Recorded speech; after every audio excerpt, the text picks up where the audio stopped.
Guys, is this a safe space? Is it? Because if it is, I need to say, I'm so glad that Vlogmas is wrapping up tomorrow. I just gotta be honest about it. I also just went to the store, so I'm about to unpack my groceries while I tell you about how I'm feeling. First and foremost, I'm still as excited about Vlogmas as I was when it started. Because like I said then, I've been wanting to do this for so long, and that didn't go away just because it's almost over. Now, the hurdles, if you will, that I've been experiencing the past couple days. When I started Vlogmas and when I was planning for Vlogmas, I was like, okay, I know it's gonna look like this. I wanna have this going on each day. I wanna go here, I wanna do that. And I gave myself this very well-planned, but also really rigid calendar of things to stick to and do. And so in the beginning, when I needed to pivot or change course, change direction, it felt good because it was like, okay, I'm pivoting and this is allowing me to do new things. And I think I was pretty transparent about, you know, some videos not going up when I wanted them to, or not being what I wanted them to be. So that was its own thing. But then the past couple of weeks, or the past week at least for sure, leading up to everything, I've had this imposter syndrome essentially going on, that like, who's gonna wanna watch the same thing that you've been doing? Because that's pretty much what it feels like. And I do want to be authentic and like not do things that I'm not doing, not put on for social media to look like this or do that. But at the same time, I'm like, okay, well, how many times can you post making a tea? Or how many times can you post your morning routine that's the same thing? And people are still interested in that. And the answer is a complicated answer, but I think the answer is you can post whatever, whenever, and however that you want to if you're posting for yourself. It's always been for me, and I'm going to conclude Vlogmas tomorrow very strong on December 5th with it being for me. But I did let what I thought people would want to see, or what I thought Vlogmas should look like, kind of get me for a little bit. That's a cycle that I'm trying to break out of, not only with this situation, but in my everyday life. It's just that, like, when things don't look the way that you planned, it's okay to change things, but it's also okay to just stay authentic to who you want to be. Yesterday, I posted a reel for Vlogmas. I filmed, and then I was like, okay, I'm gonna edit this together, and I just felt so not right about it. And if it's one thing, like, I need to feel right about what I'm doing. So I just felt so not right about it. So I didn't post like a long video for Vlogmas yesterday. I just posted a reel, and that's what felt authentic to me. So that's what I did, and I'm glad that I did it. So I went shopping today at Wegmans because they'll be closed tomorrow. I went mainly for just like things for today, obviously, but like things for tomorrow because, like I said, I do want to make it. I'm starting my own Christmas tradition, so I need to see what that looks like. Initially, I wanted the little cinnamon rolls that they make, but I've also been telling myself I want to make cinnamon rolls from scratch. So maybe this is truly the push to do that. But I got this little cheese Danish, so I think I'm gonna heat this up, put this in the oven tomorrow for breakfast, have a slow morning, and then for my Christmas dinner, eel with clam juice. I don't want clam juice. Ew. For dinner, I got this crab and shrimp steam pot that I'm gonna make. I also have a little bit of sausage left from this past week, so I'll probably throw that in here as well.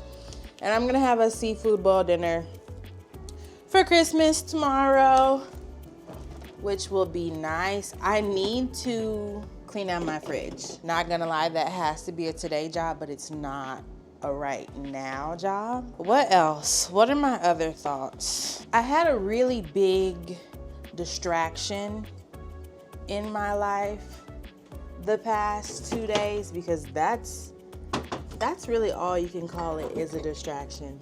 But what I learned from that very quick and brief challenging of my thoughts is that as soon as you put your wants and desires out into the world, anyone can access that. Yeah, anyone can access that with good or bad intentions. And so when I ran into this individual, and I'm thinking, it almost feels like you've bugged my home, that you know some of the things that I want, some of the things that I've been asking for. So that feels like, oh wow, you know, maybe this is something that I should focus on and devote my attention to.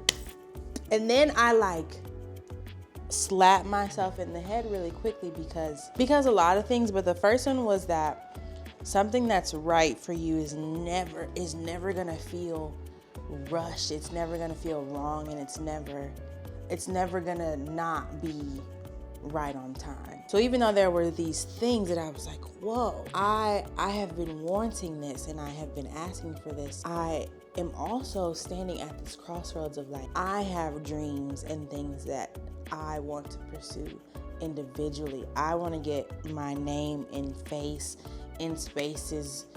That's not saying I'm turning down help or I don't believe in help. I also am not looking for someone to come and try to put a leash on me to help me get there. I'd rather do it by myself. Over the course of, we'll say 24, but it could really be considered maybe 36. Over the course of 36 hours, I went through this whole thought of being like, I can make the life that I want to happen.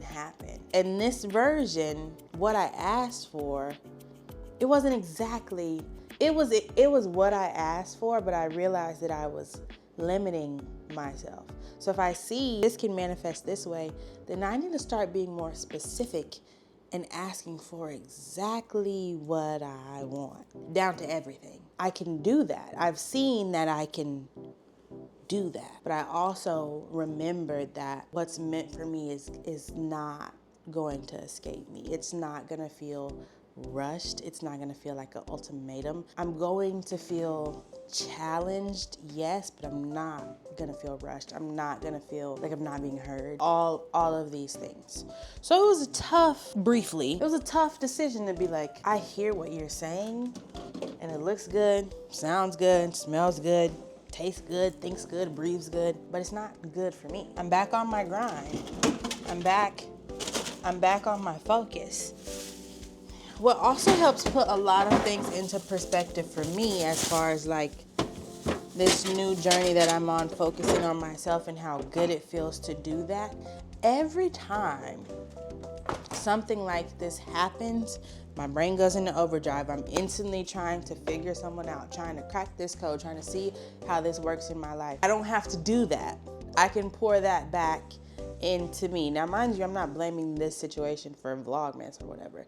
They're actually completely unrelated. I'm just thinking if like I spent 36 hours like, oh, what does this look like? Is this for me? Is this for me? When in the future, instead of spending that time on that, that's 36 hours that I could be like, okay, well, I know I want to post this. I know I want to go here. I know I want to do that. Everything literally is as simple as the energy that you're giving people and things, and choosing when to draw that back and choosing when to give it. And I dedicated next year myself and being able to live in and to utilize the tools that I've cultivated over the past couple of months, and to see what that looks like in every day and in these situations. And like I said, what I took from that interaction, because I think you meet everyone for a reason, and what I took from that was I can ask for exactly what I want and make it happen. When,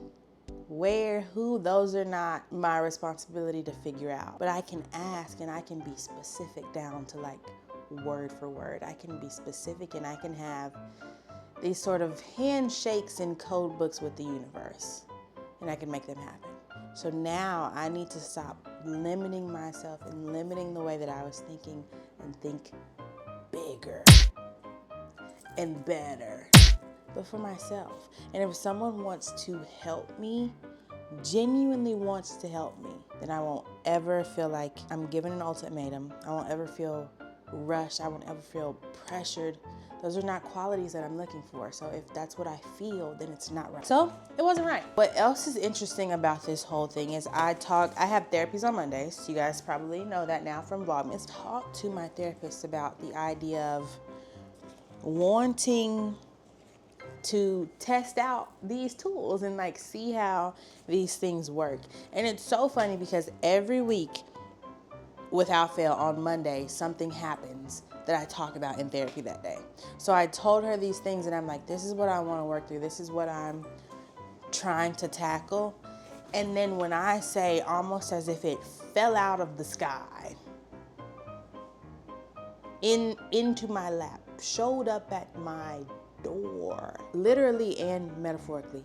And I had to use the tools like I've been saying and figure that out.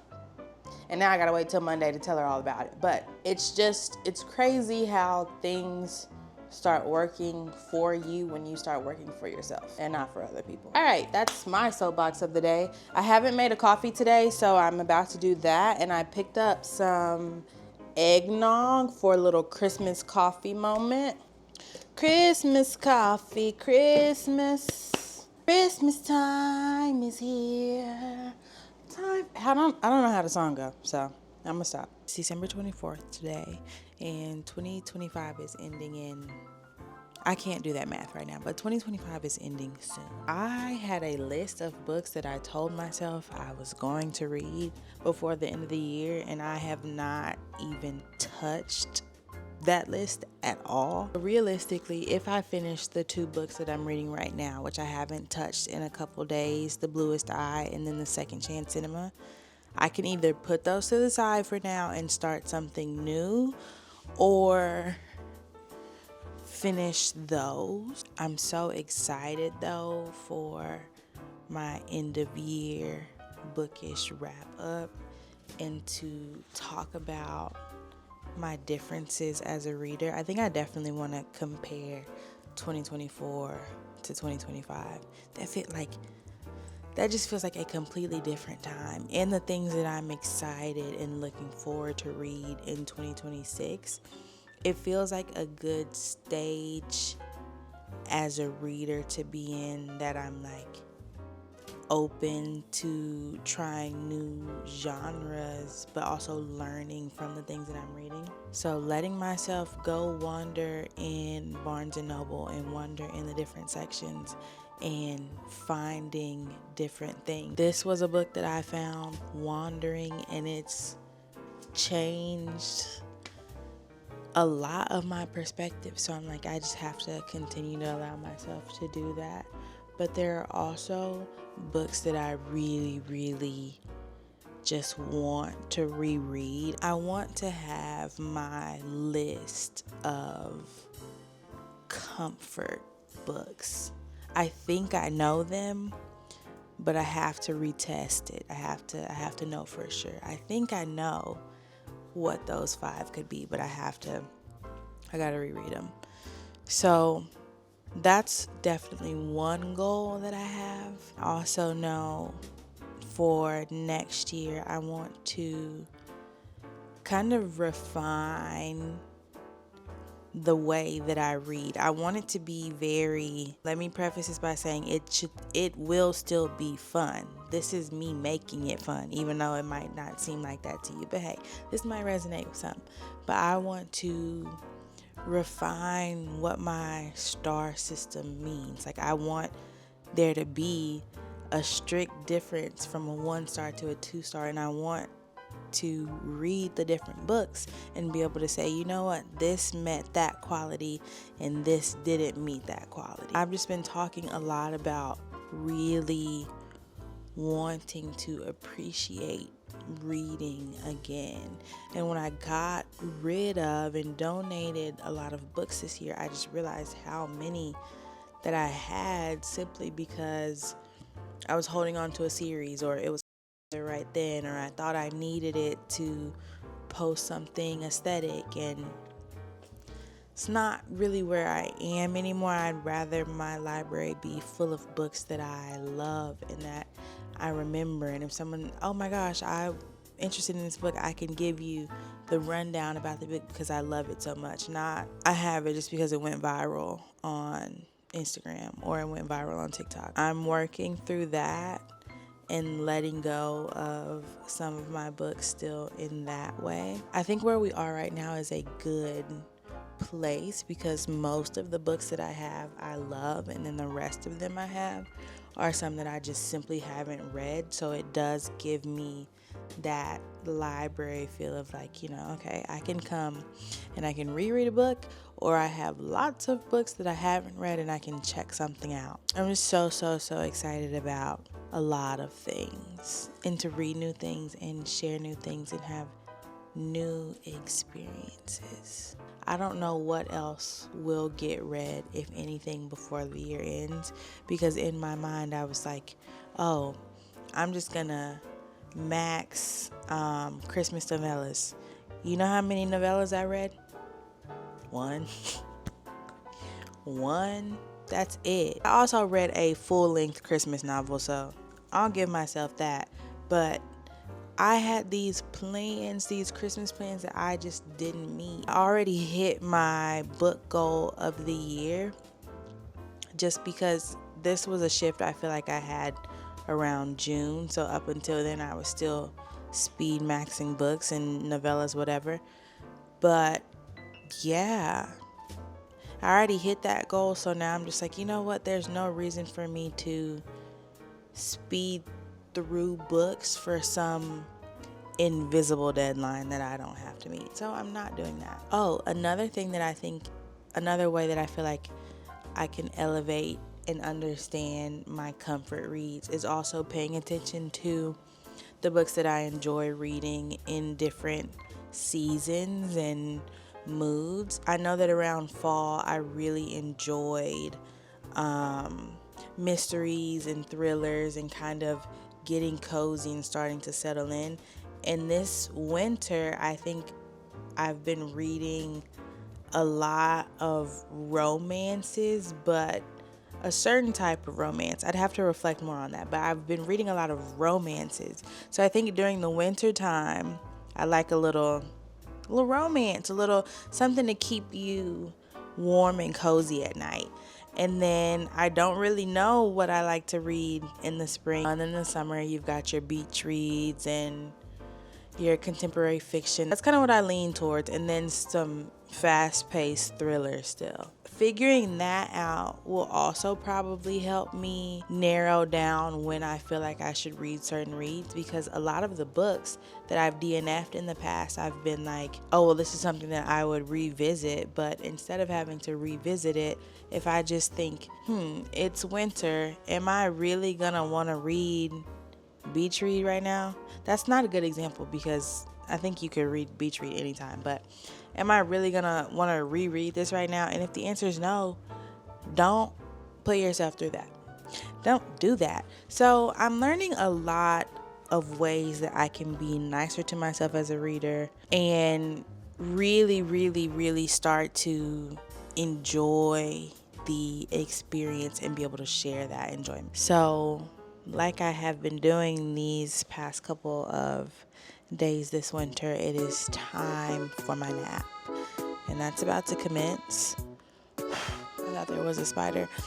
It's time for my nap to commence. I do think I'm going to have a little bagel and cream cheese snack before the nap. I know I was just saying I don't know when I'm going to pick those books up, but I do want to figure out if I want to read more of The Bluest Eye, because people were affirming me that it's just not that. It is a classic in its own right, but it's like not, you don't have to read it. And I need to be okay knowing that I don't have to read it. Should I just try Beloved? Because that is the other Toni Morrison book that I have. Should I just try that? Would that be a better read? And then with the Second Chance Cinema, I do want to pick it up. I just don't want to feel rushed. All things considered, I have it from Libby, so there is a little bit of a rush to it. So I might pick that up today, this afternoon after my nap. I'll update you guys then.